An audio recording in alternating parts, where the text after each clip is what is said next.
Hai semua, apa khabar? Sekali lagi saya Mahadewan, seorang peguam beramal di Tetuan Jedip Hari dan Jamil. Topik kita pada hari ini adalah perjanjian asas dari perspektif seorang peguam.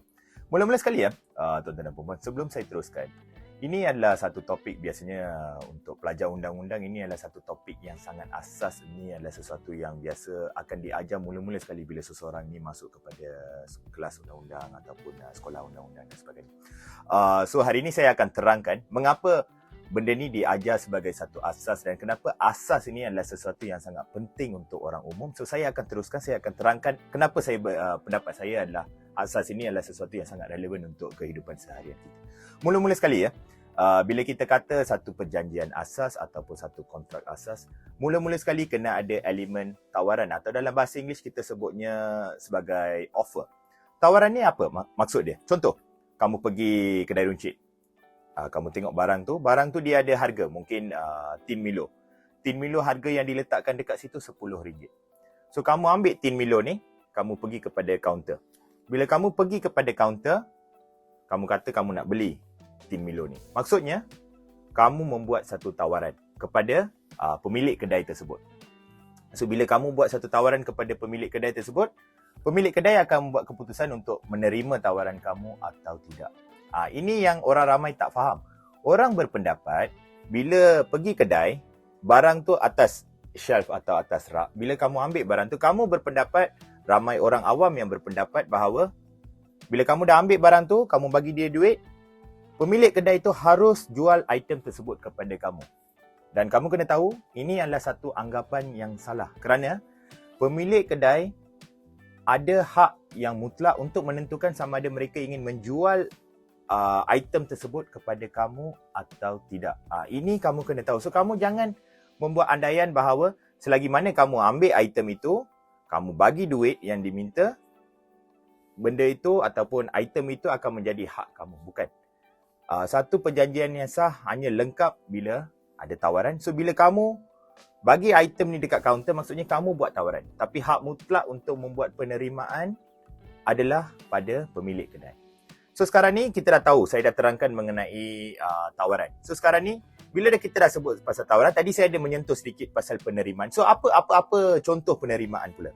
So sekarang ni dari kedai yang sama, kamu dah ambil tin Milo ni, kamu dah pergi kepada kaunter, kamu dah letakkan tin, kamu dah bayar wang yang dinyatakan iaitu RM10 dan kena ada penerimaan. Maksudnya pemilik kedai kena menerima tawaran kamu itu. Biasanya dalam kehidupan seharian kita tak sebutlah dengan jelas. Kita takkan kata, saya menawarkan untuk membeli tin Milo ini untuk RM10. Kamu takkan sebut macam tu. Tapi ianya boleh difahamkan bahawa kamu membuat tawaran bila kamu pergi ke kaunter dengan tin Milo dengan wang RM10 dan pemilik kedai akan boleh buat keputusan untuk menerima atau tidak tawaran kamu. Tapi pada kebanyakan masa, sebab ini adalah bisnes, biasanya bila mereka buat iklan, barang diletak ke atas rak, harga dinyatakan, pemilik kedai kepada kebanyakan masa akan membuat penerimaan. Tapi bila mereka tidak akan menerima tawaran kamu itu, contoh, bila barang itu ada defect, ada kerosakan ataupun barang itu out of stock ataupun harga yang dinyatakan itu mungkin salah. Saya bagi contoh, kadang-kadang ni undang-undang ni ada ni pun sebab dia nak melindungi kepentingan banyak pihak. Macam tin Milo tadi tu. Mungkin harga asal tin Milo adalah RM10. Tapi dia salah tulis dekat harga tu dia letak RM2. Kamu rasa murah. So kamu pergi borong.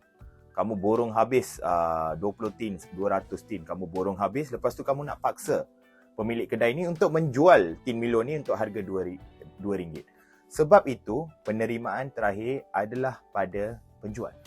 So penjual boleh membuat satu keputusan untuk menjual atau tidak. Kalau penjual mengakui ini adalah satu kesilapan yang tidak disengajakan, penjual boleh membuat keputusan untuk tidak menerima tawaran kamu. Sebab satu perjanjian adalah lengkap bila ada tawaran, ada penerimaan. Bila tidak ada penerimaan, kamu tak boleh paksa penjual ini untuk menerima harga yang kamu tawarkan. Itu tadi kita dah sebut pasal tawaran, kita dah sebut pasal penerimaan.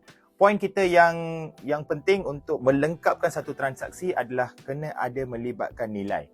Transaksi tersebut kena ada nilai, kena melibatkan mata wang. Kalau tidak ada mata wang sekalipun, kalau tidak melibatkan duit sekalipun, sesuatu barang yang mempunyai nilai, barang tersebut kena ada satu harga pada dia. Ini kita kena tahu. Sebab kadang-kadang ni, bukan sentiasa orang beli barang ni, dia bagi wang ringgit.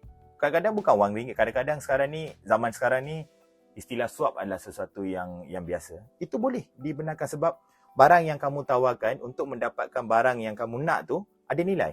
So, ianya boleh dianggarkan atau dikatakan sebagai satu item yang ada nilai, maka perjanjian itu boleh jadi satu perjanjian yang sah. So, ini kamu kena fahamkan. Bila mana satu perjanjian ini tidak akan wujud adalah bila kita memberi sesuatu item itu sebagai hadiah. Contoh, katakan kita ambil tin Milo ni, kamu pergi kepada kaunter, kamu nak beli. Kamu kata saya tawarkan RM10 untuk beli tin Milo ni. Mungkin pemilik kedai ni adalah kawan kamu. Pemilik kedai boleh kata, tak apalah adik, hari ni saya bagi kamu tin Milo ni secara percuma.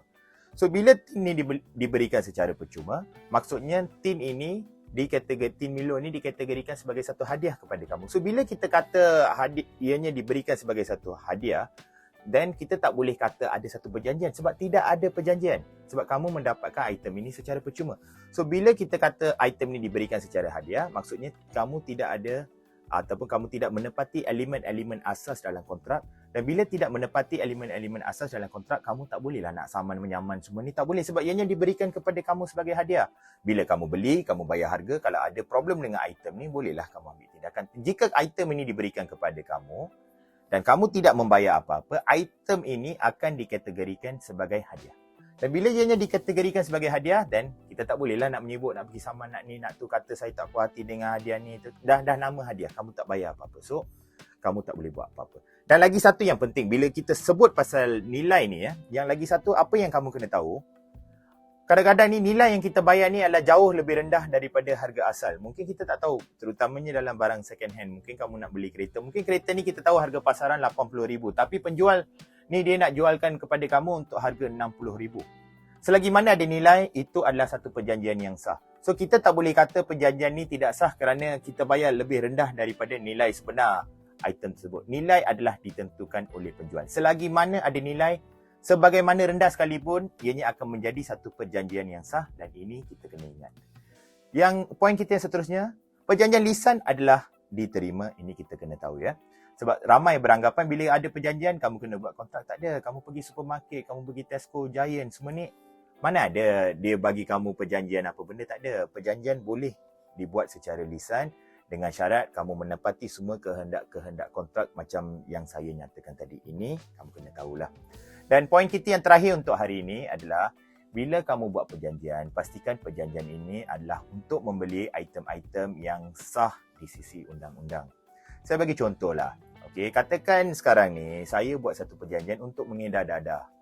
Walaupun ada elemen tawaran, ada elemen penerimaan, ada nilai, ada mata wang dibayar untuk perjanjian tersebut. Tapi perjanjian tersebut ni kamu tak boleh bawa ke mahkamah. Sebab perjanjian ini adalah perjanjian yang tidak sah di sisi undang-undang dari awalnya. Dalam bahasa Inggeris kita sebut illegal. So, bila perjanjian ini tidak sah, so kamu tidak ada hak untuk menyaman. Sebab kamu dah tahu dari beginning, dari awal-awal lagi, kamu tak boleh buat perjanjian sedemikian rupa.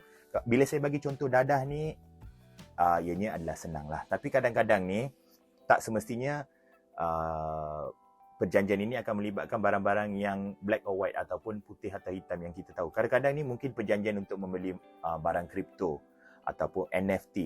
Ini adalah sesuatu yang kita belum ada kata putus untuk menentukan sama ada perjanjian itu sah atau tidak. So ini adalah situasi-situasi yang di mana kamu kena menyemak untuk menentusahkan perjanjian ini boleh diterima atau tidak di sisi undang-undang sebelum kamu buat satu perjanjian. Sebab saya tidak ingin orang awam membuat andaian bahawa saya dah bayar, saya dah dapat. So, perjanjian ni sah. Tak semestinya. Sekian saja daripada saya. Semoga apa yang saya sampaikan hari ini dapat sedikit sebanyak membantu tuan-tuan dan puan-puan. Macam biasa, semoga kita berjumpa lagi dalam episod yang akan datang. Terima kasih.